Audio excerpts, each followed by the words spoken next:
Ngayon, bago tayo magpatuloy, no, meron pa akong magandang kwento. Siguro hindi niyo po ito naririnig pa. Kwento po ito ng isang woodcutter. Alam niyo yung woodcutter? Cutter ng wood. Woodcutter story, napaganda nito. Meron isang woodcutter. Napagandang hanap buhay ito, no? Talagang malaking kita dito. Yung anak, matagal na siya sa ganitong industry. Kumikita siya ng malaki. Yung alam, isang araw, nabalitaan niya, yung kapwa niyang woodcutter, meron siyang nabalitaan na may nabili daw na lagari na kaya daw magputol ng napakaraming puno maghapon. Ibig sabihin, nabalitaan niya yun na napakalaki ng production kaagad ng kanyang kakompetensya. Kaya sabi niya doon sa tauhan niya, puntahan mo yung bayan, punta ka sa bayan, investigahan mo ito, at pag nakita mo, bumili ka rin para kumita tayo ng mas malaki. Okay? Ibig sabihin, dali-dali pumunta yung tauhan niya sa bayan, pumunta doon sa tindahan, at yun nga, binili niya.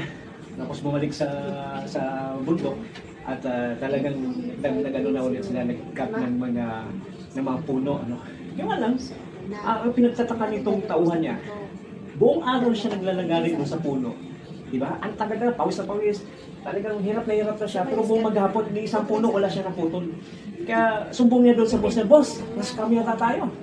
Kasi hindi yata tama yung nabalitaan mo na kahit 100 puno, kaya magputol buong maghapon yung lagari na yun. Kaya ang ginawa nung may-ari, oo nga, mas kami yata tayo. Ang gawin mo, balik mo doon sa tindahan. Ireklamo mo doon. At ibalik mo, sabihin mo, hindi gumagana. Ibig sabihin, sayang pera natin, balik mo siya. Maganda, bumalik yung tauhan niya. Pagbalik niya doon sa tindahan, reklamo niya, ito, hindi ko magana, buong maghapon ako naglagari, ni isang puno, hindi ko nga nakahat, hindi man lang buwal, hindi man lang naputol. Ibig sabihin, interesting, nung pinakamayari yung tindahan, check niya, sabi niya, okay naman na, nasa kondisyon lang, brand new pa nga, Japan made. Okay? Tapos, paano nasabi na hindi mo naputol yung puno? Okay naman siya, gumagana. Saglit nga. Tapos, may ginawa yung may-ari ng tindahan. Ginanyan, no?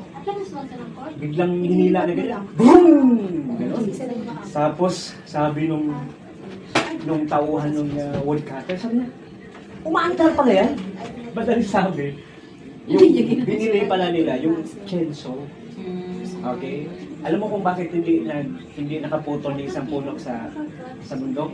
Kasi ginawa niya mano-mano yung chainsaw. Okay.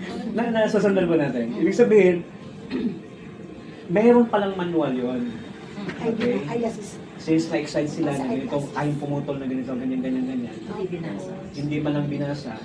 Dali na lang, in-apply nila yung parang mano-mano yung dating lagari na ginaya nila. Ala, ganyan. Pero wala, ni isang puno, walang naputol.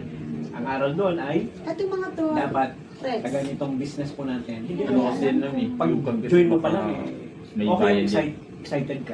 Yung excitement na pero hindi sapat yun. Kailangan meron kang sapat na kaalaman, meron kang sapat na skills. Ibig sabihin yung knowledge and skills na yun at iba pang mga strategies na dapat matutunan mo ay dapat ma-acquire mo yung matutunan mo sa mga trainings kagaya nito.